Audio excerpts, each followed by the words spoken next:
हम जिस कुर्सी पर अभी बैठे हैं हाँ वो हमें छूने में बहुत ठोस हाँ बहुत मजबूत लग रही है बिल्कुल। ना। हम उसे पीट के देख सकते हैं, हाँ, आवाज भी आएगी। बिल्कुल आवाज आएगी। लेकिन क्या हो अगर विज्ञान ये कहे कि ये कुर्सी और यहाँ तक कि हम खुद भी लगभग 99.9% खाली जगह, मतलब एम्प्टी स्पेस से बने हैं। अरे ये सुनने में तो एकदम किसी साइंस फिक्शन फिल्म का डायलॉग लगता है। सच में ऐसा ही लगता है। हाँ लेकिन यही हमारी वास्तविकता है।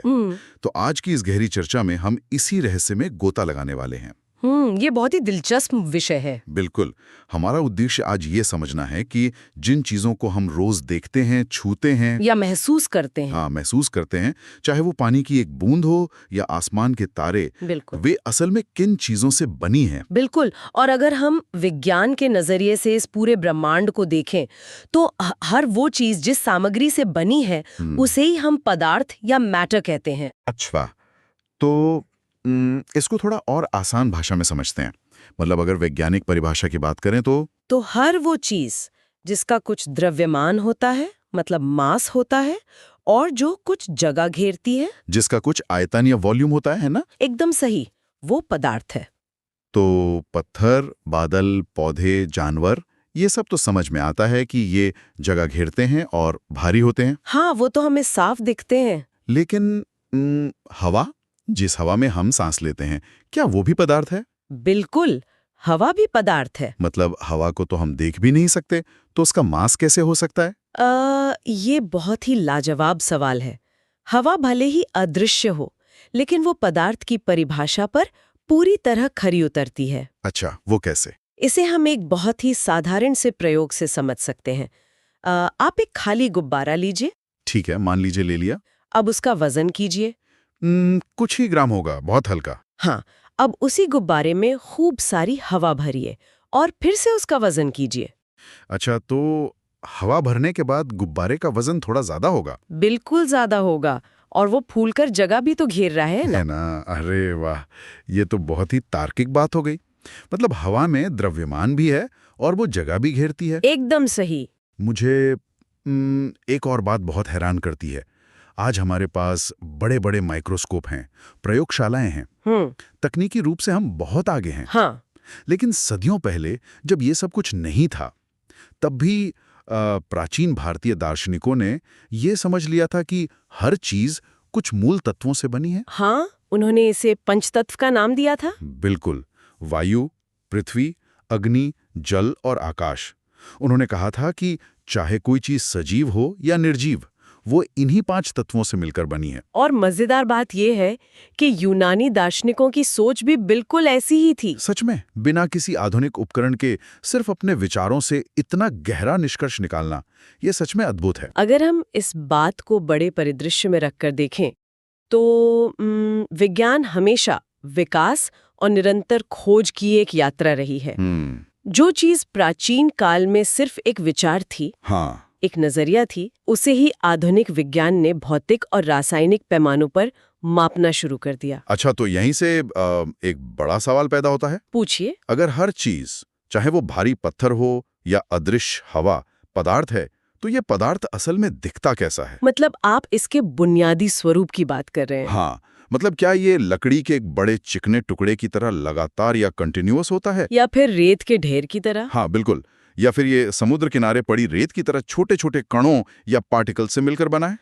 विज्ञान के इतिहास में ये एक बहुत पुरानी बहस रही है, लेकिन आज हम पूरे यकीन के साथ जानते हैं कि पदार्थ छोटे छोटे कणों से ही मिलकर बना है। छोटे छोटे कणों से? हाँ, और ये कण इतने छोटे होते हैं, इतने सूक्ष्म होते हैं कि हम और आप इनकी कल्पना भी नहीं कर सकते। सच में? कितने छोटे हो सकते हैं ये? इसे समझने के लिए पोटाशियम परमैंगनेट का एक बहुत ही मशहूर उदाहरण है। हाँ, वो रसायन जो गहरे गुलाबी या जामुनी रंग का होता है। बिल्कुल वही। अगर हम उसके केवल 2 या 3 बहुत ही छोटे क्रिस्टल लेते हैं, सिर्फ 2-3? हाँ, सिर्फ 2-3, और उन्हें पानी से भरी एक बाल्टी में घोलते हैं, तो पूरा पानी जामुनी हो जाएगा? बिल्कुल। अब अगर हम उस रंगीन पानी का एक छोटा सा मग्गा निकालकर साफ पानी की एक दूसरी बाल्टी में मिलाते हैं, हाँ? तो दूसरी बाल्टी भी रंगीन हो जाएगी। हाँ। और फिर उस दूसरी बाल्टी से थोड़ा सा पानी निकालकर तीसरी में मिलाते हैं। अच्छा, मतलब हम उसे लगातार पतला करते जा रहे हैं। एकदम सही। अगर हम ऐसा कई बार करते रहें तो हम पाएंगे कि वे शुरुआत के केवल 2-3 क्रिस्टल हजारों लीटर पानी को रंगीन करने की क्षमता रखते हैं। रुकिए, ये सच में दिमाग घुमा देने वाला है है ना?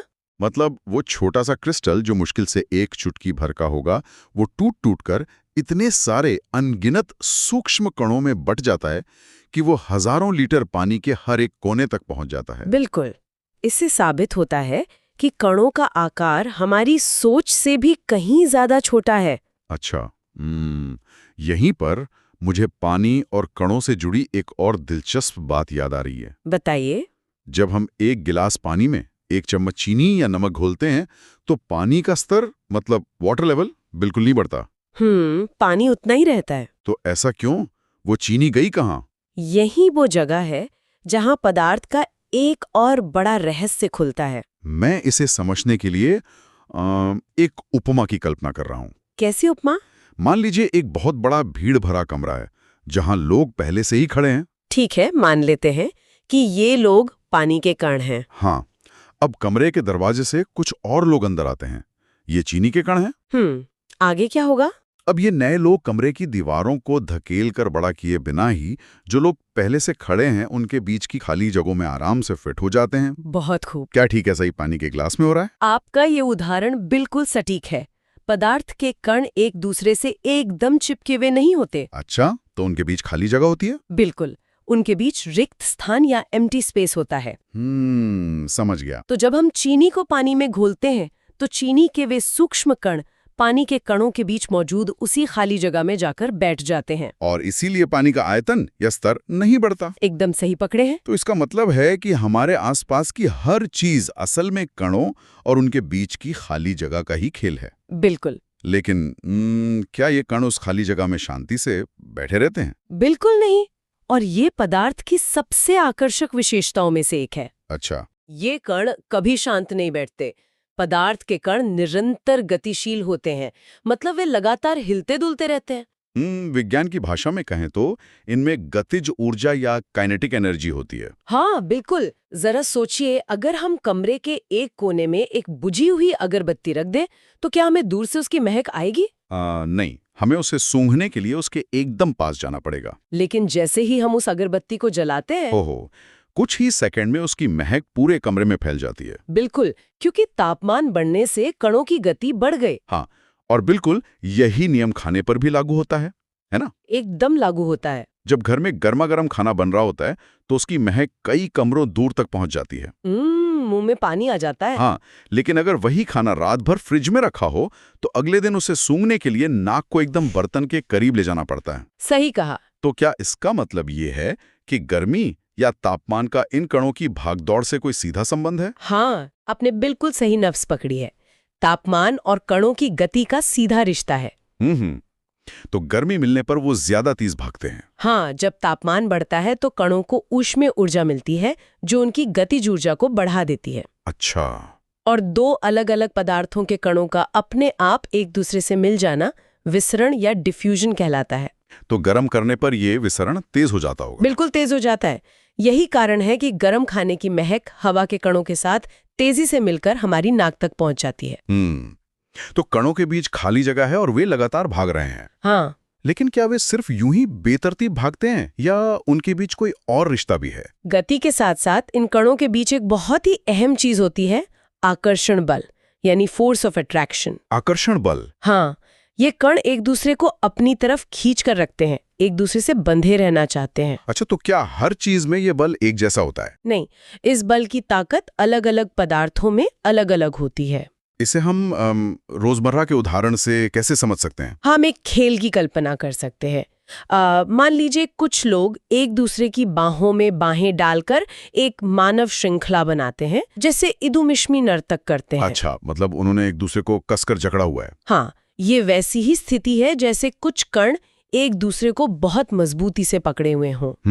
और अगर कोई दूसरा समूह हो? अब अगर दूसरा समूह सिर्फ एक दूसरे का हाथ पकड़कर खड़ा हो तो उनकी पकड़ पहले वाले समूह से थोड़ी कमजोर होगी। हाँ, उन्हें अलग करना आसान होगा। और अगर तीसरा समूह सिर्फ अपनी उंगलियों के सिरों को छूकर एक श्रृंखला बनाता है, ओहो, तो उसे तोड़ना सबसे आसान होगा। जरा सा धक्का लगेगा और वे अलग हो जाएंगे। बिल्कुल सही। अरे, मैं समझ गया।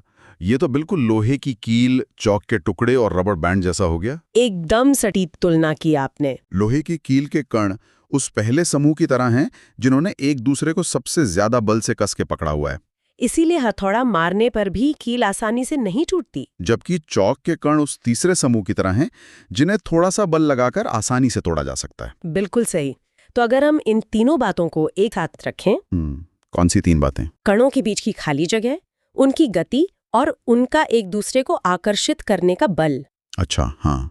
तो इन्हीं 3 विशेषताओं के आधार पर हम पदार्थ को मुख्य रूप से 3 अवस्थाओं में बांटते हैं, जिन्हें हम ठोस, द्रव और गैस कहते हैं। तो चलिए इन 3 अवतारों को एक एक करके समझते हैं।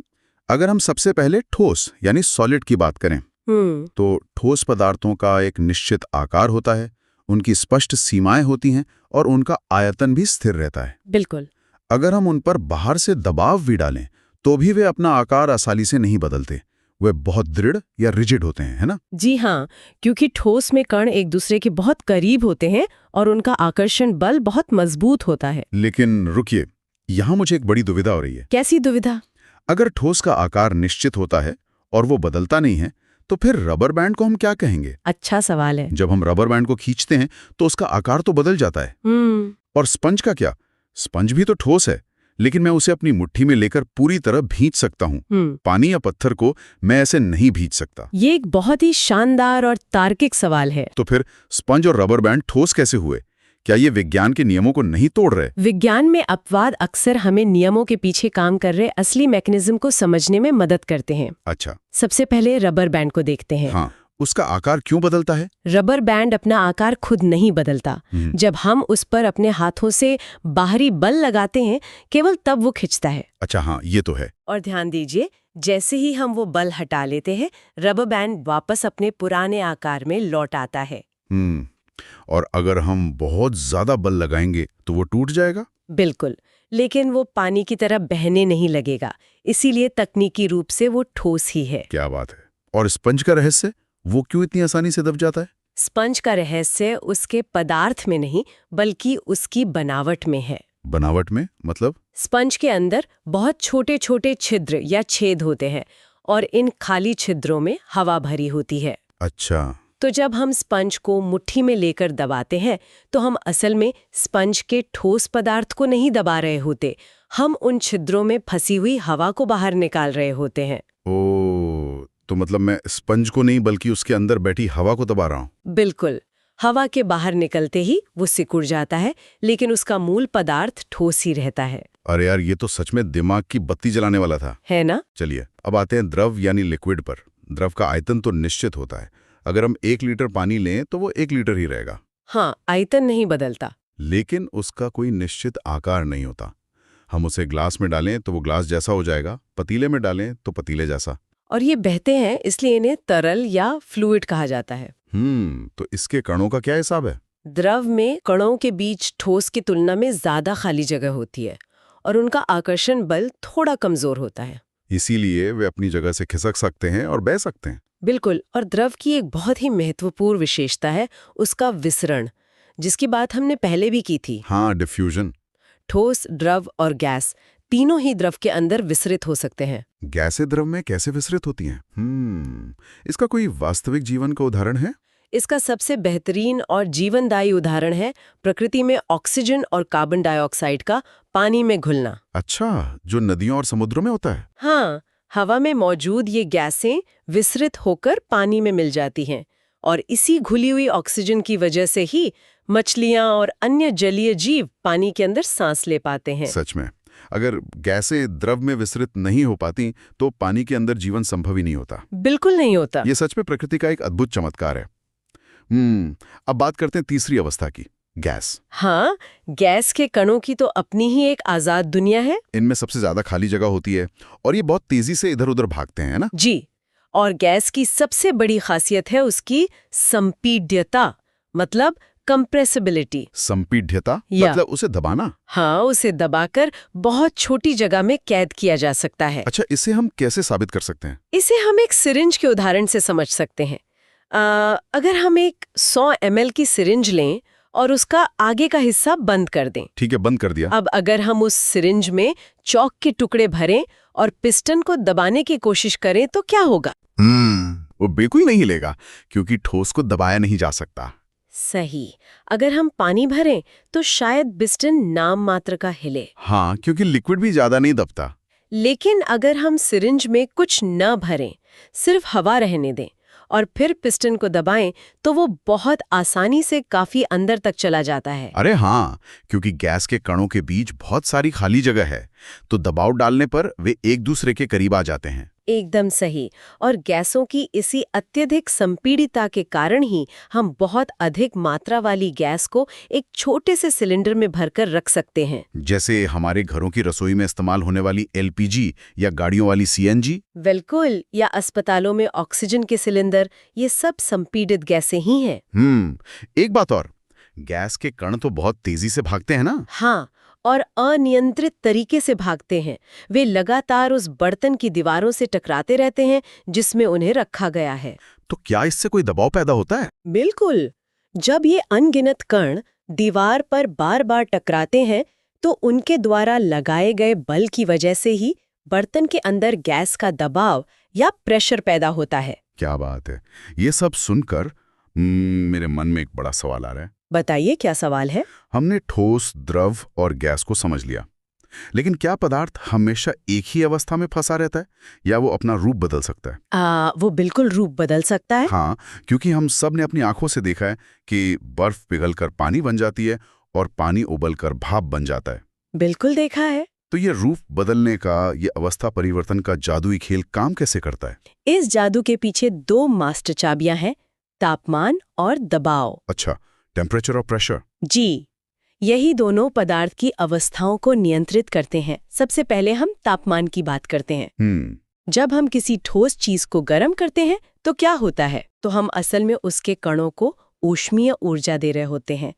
इस ऊर्जा से कणों की गति तेज हो जाती है, वे अपनी जगह पर तेजी से कांपने लगते हैं। फिर क्या होता है? एक बिंदु ऐसा आता है जब ये ऊष्मा इतनी ज्यादा हो जाती है कि वो कणों के बीच के आपसी आकर्षण बल को तोड़ देती है। अच्छा, मतलब वो बंधन टूट जाता है। हाँ, तब कण अपनी तय जगह छोड़कर आजाद हो जाते हैं और बहने लगते हैं।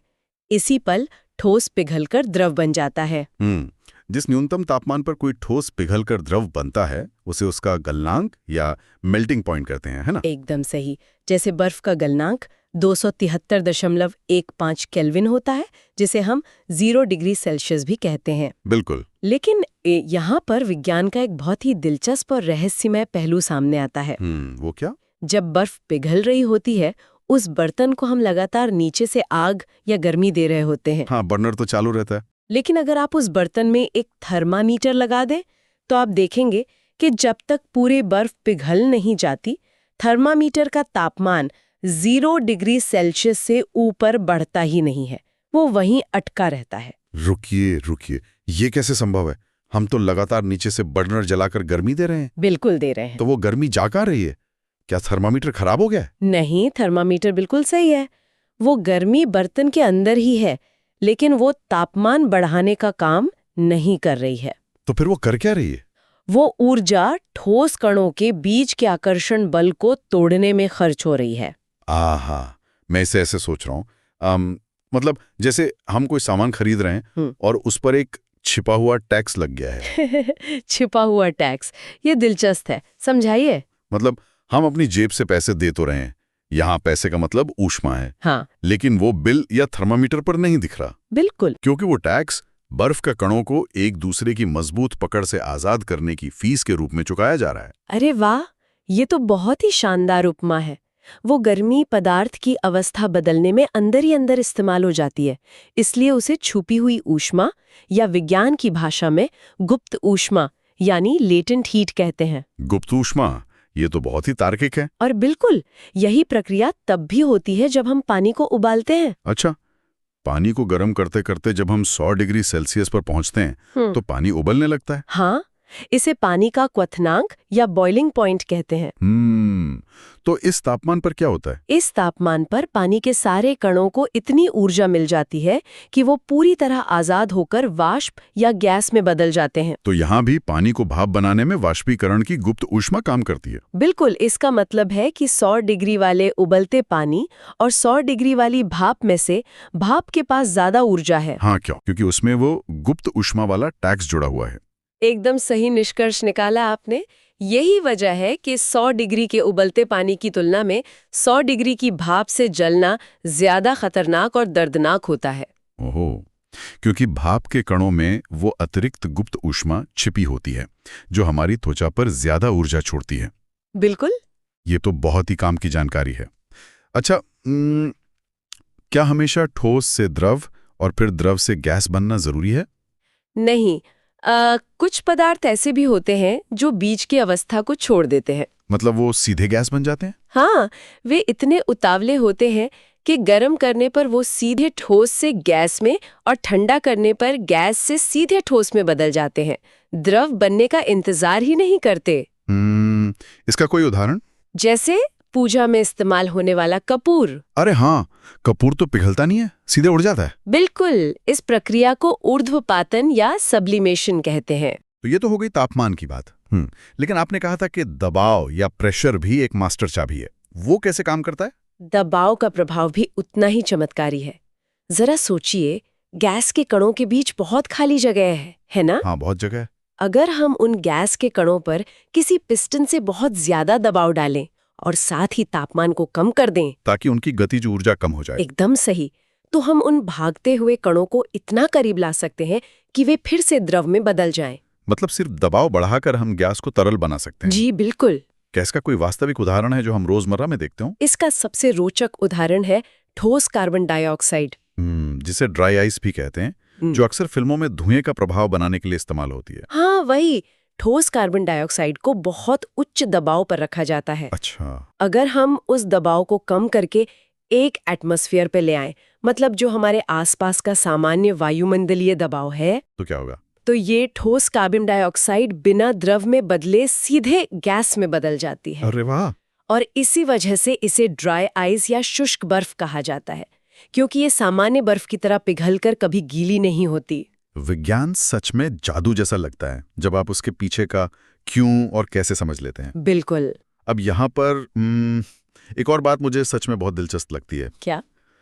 हमने अभी देखा कि पानी को गैस या भाप बनाने के लिए हमें उसे 100 डिग्री सेल्सियस तक उबालना पड़ता है। हाँ बिल्कुल। लेकिन जरा सोचिए, जब हम गीले कपड़े छत पर धूप में सुखाते हैं तो क्या छत का तापमान 100 डिग्री तक पहुंचता है?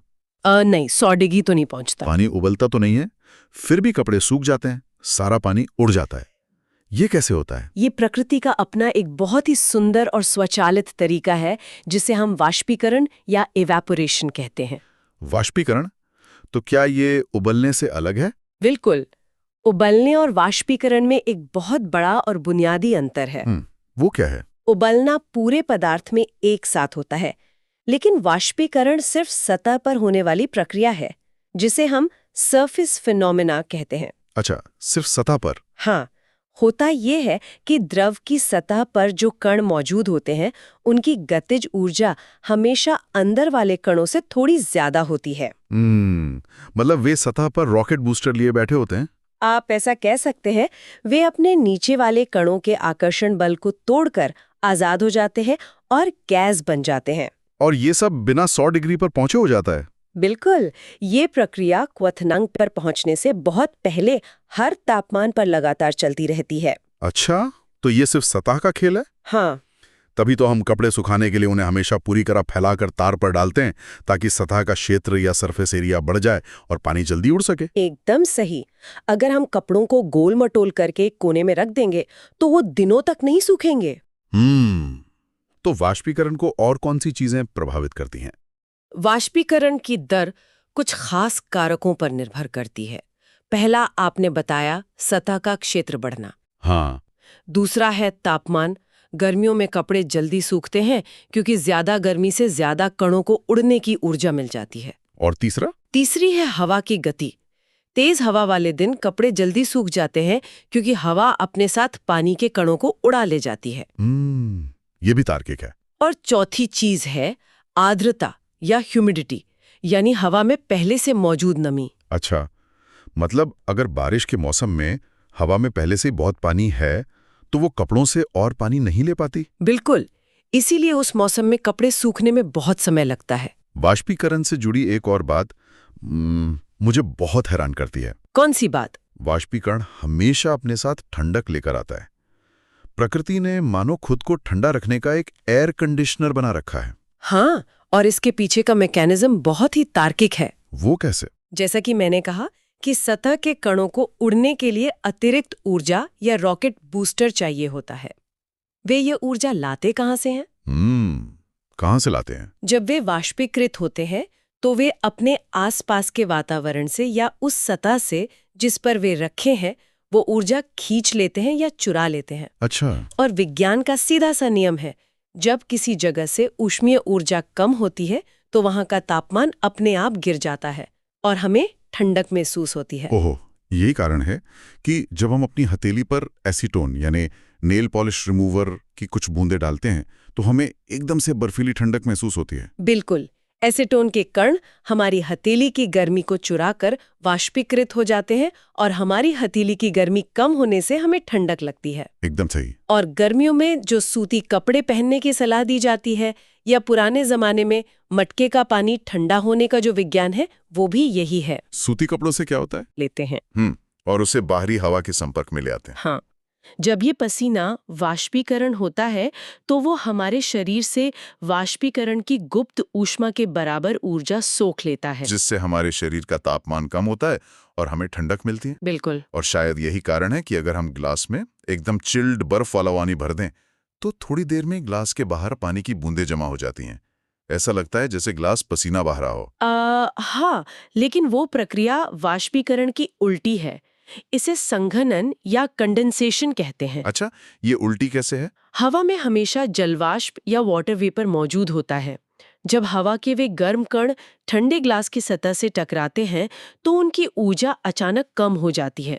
तो वे गैस से वापस द्रव बन जाते हैं। बिल्कुल, जो हमें ग्लास के बाहर पानी की बूंदों के रूप में दिखाई देते हैं। क्या बात है।